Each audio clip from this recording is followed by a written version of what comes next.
Feels like there's nothing there, so it almost feels like you're gonna fall. See, I do it the no fashion way, and I do it with my arm.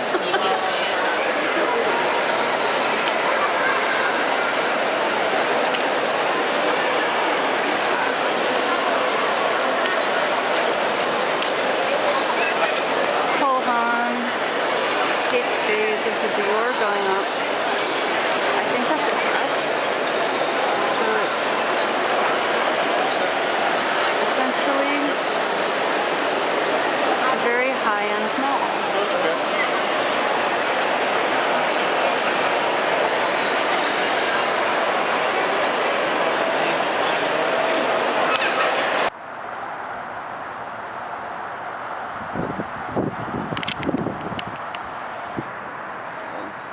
These are my memories of 9/11. I was working for a hedge fund, 53rd and 3rd, which I remember because that's a Ramones song. I started work at 8:30, so I barely had my cup of coffee. And this guy I worked with at the time was running past, and he was like, a plane just hit the World Trade Center, and he kind of ran off, and he was kind of like the resident jokester of the office, and I just kind of went, that's not funny. Like, I didn't believe him.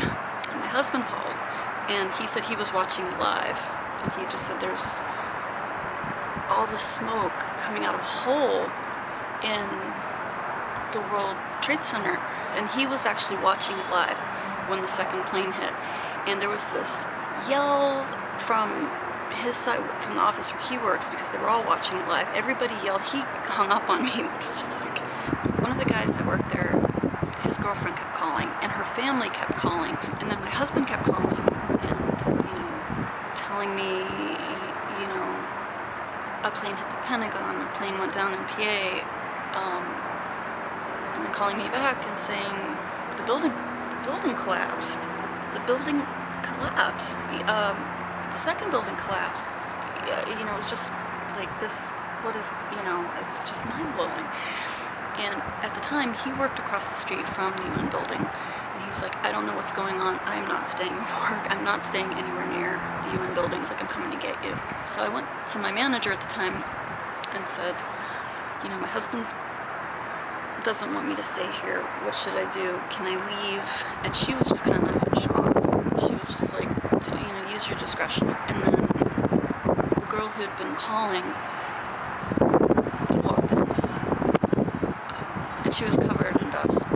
You know, I'd never met her before, but you know, you could just see that she'd been crying. Like, she just had little streaks where it was clean, and she was just covered in dust.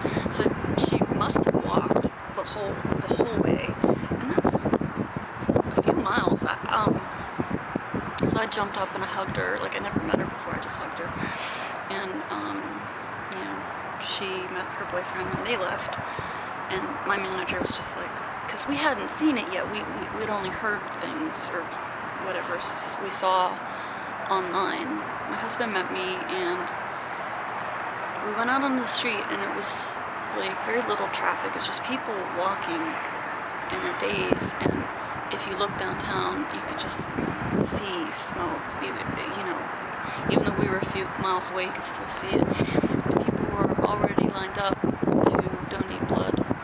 We walked to Grand Central, and then this lady cop came running at us. She's like, evacuate, evacuate. And, you know, we were like with maybe a dozen other people. We were running out on the street. Nothing happened, so I don't know if they had a false alarm.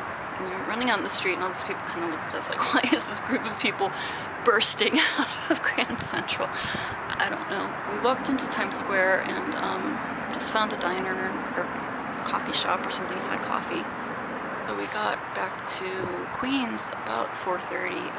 We took the N to Queensboro Plaza, and from Queensboro Plaza you can see the skyline there, and it was just horrible, you know, just seeing all that smoke, and just, that's, oh God, just the worst feeling. Like,